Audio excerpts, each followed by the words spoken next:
Ik roep elke Limburger op om zijn verantwoordelijkheid te nemen en te helpen bij het uitbouwen van een nieuw Limburg na Fort. Gouverneur Herman Reynders vraagt een algemene mobilisatie van iedereen in onze provincie, alle instanties, verantwoordelijken en politici over de partijgrenzen heen om samen te werken en het eigen belang opzij te zetten.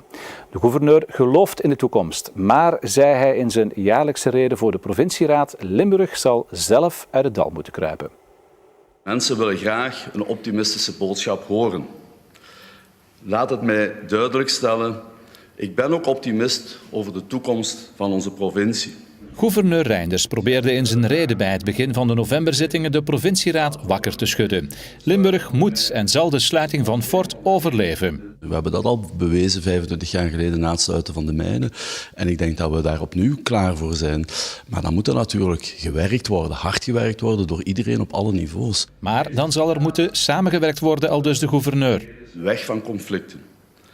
Dat is waar Limburg vandaag nood aan heeft. We moeten de eigen belangen, de eigen partijbelangen, de eigen gemeentebelangen, de eigen organisatiebelangen verdedigen uiteraard, maar af en toe eens loslaten om in het belang van de ganse provincie initiatieven te nemen en te steunen. En we zullen het zelf moeten doen. Limburg moet ophouden om met de bedelstaf in Brussel aan te kloppen voor geld. Dames en heren, laat me hier duidelijk stellen.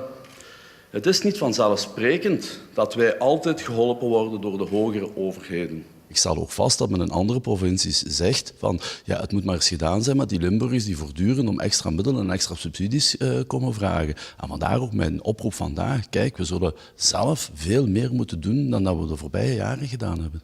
Het heeft geen zin, zegt gouverneur Reynders, om in economisch moeilijke tijden het hoofd te laten hangen. Ik heb vertrouwen in onze veerkracht om ook in moeilijke tijden de rug te rechten en te bouwen aan een mooie en nieuwe toekomst. De handen uit de mouwen dus. Ja, en rechtstreeks vanuit de provincieraad zit hij hier bij ons, na de rede van de gouverneur zelf, Herman Reynders. Ja, meneer Reynders, is er geen wezenlijk verschil tussen de toestand nu bij de sluiting van Fort en 25 jaar geleden bij de sluiting van mijnen? De mijnen, toen was er geld, nu is het geld op. Ja, ik denk dat er twee grote verschillen zijn vergeleken met de situatie 25 jaar geleden. Dat is de economische situatie in Europa, die nu veel slechter is dan toen. Toen konden we mee op de flow van economische groei. En het is inderdaad zo dat de overheden vandaag de dag minder geld hebben dan pakweg 25 jaar geleden, op alle niveaus. Maar dat neemt niet weg natuurlijk dat we moeten inspanningen doen. We kunnen toch moeilijk zeggen, ja, het is nu moeilijker, dus gaan we niks doen. Ja. Ik denk dat het nu het moeilijker is dat we nog extra hard ons best moeten doen. En er is geld, het zal minder zijn, maar er is altijd wel geld te vinden. En we moeten maar creatief zijn op de manier waarop we met dat geld omgaan. En ook prioriteiten stellen, prioriteiten die duidelijk en belangrijk zijn voor Limburg. Ja. We zullen het ook zelf moeten doen, dat was een beetje de boodschap vandaag, maar we zullen het ook zelf moeten doen, omdat Vlaanderen gewoon niet meer langskomt met geld. Ja, ik wil dat ook wel wat nuanceren. Ik denk dat we heel dankbaar moeten zijn dat de vorige en de huidige Vlaamse regering middelen vrijgemaakt hebben voor het Salkplan. Dus we moeten die middelen goed besteden en ervoor zorgen dat die acties ook doorgang kunnen vinden. Maar wat ik wil stellen is dat dit wel voor een hele periode de laatste keer zal zijn. En dat we naar Vlaanderen kunnen gaan voor extra middelen. De Vlaamse regering heeft het financieel ook moeilijk. Dus we zullen onze eigen centen, die zijn er toch. 44 gemeenten hebben een begroting, de provincie heeft nog een budget. Die middelen moeten we op een zinvolle manier inzetten om de echte uitdagingen van de provincie aan te pakken. Het eigen belang moet aan de kant geschoven worden. Dat is kritiek. Op wie? Nee, dat is geen kritiek.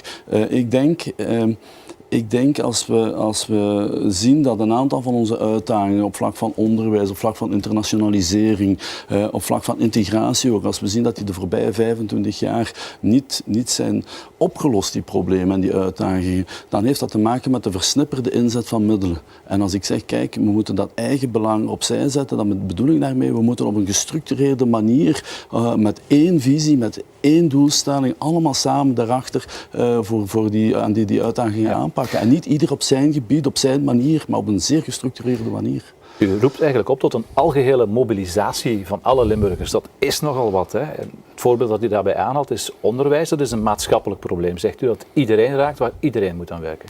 Ja, het heeft niks te maken met 100 jaar grote oorlog, Wereldoorlog 1, die algemene mobilisatie. Maar ik denk dat het inderdaad zo is dat de Limburgse problemen die we kennen rond onderwijs, dat we die samen aanpakken. En dat het niet de zaak is van het onderwijs of van de deputatie of van links en rechts een burgemeester of van de Vlaamse overheid. Nee, we moeten daar een visie rond ontwikkelen, ook samen met de ondernemers. We moeten daar een visie rond ontwikkelen, we moeten daar middelen voor vrijmaken, allemaal een klein beetje in een grote pot steken. En dan moeten we op die manier de echte problemen in het onderwijs aanpakken. En niet zeggen, ja, het onderwijs moet nu zijn plan maar trekken. Nee, dit is ook geen kritiek aan het onderwijs. Ik denk dat in het onderwijs heel veel mensen alle dagen hun best doen om onze kinderen een goede opleiding te geven. Maar maatschappelijk moeten we daar ook een tandje bij steken. Maar heeft het huis, waar u zelf ook deel van uitmaakt, het provinciehuis, ja, heeft dat huis al eigenlijk de boot niet gemist? Want de afbouw van de provincies is ingezet. Welke slagkracht heeft de provincie nog? Wel, het is inderdaad zo dat daar een veranderingsproces bezig is en dat de provincie minder bevoegdheden gaat krijgen de volgende jaren. Maar ik stel vast dat het provinciaal onderwijs provinciaal blijft. Dus daar zijn al wel mogelijkheden om dingen te doen. En ik stel ook vast dat we de grondgebonden bevoegdheden, dat we die kunnen blijven houden. Dus volgens mij moeten we, en ik heb dat ook gezegd aan de leden van de provincieraad en aan de deputatie, volgens mij moeten we nu die afgeslankte provincie vormgeven, zorgen dat dat een slagkrachtige provincie wordt. En die slagkrachtige provincie, die kleiner is dan de provincie van vandaag en van gisteren, maar die slagkrachtige provincie, die moet zich inzetten voor de problemen van Limburg. En daar moeten we samen aan werken, heer gouverneur, na de donkere dagen van Fort. Hartelijk dank voor uw komst naar de studio.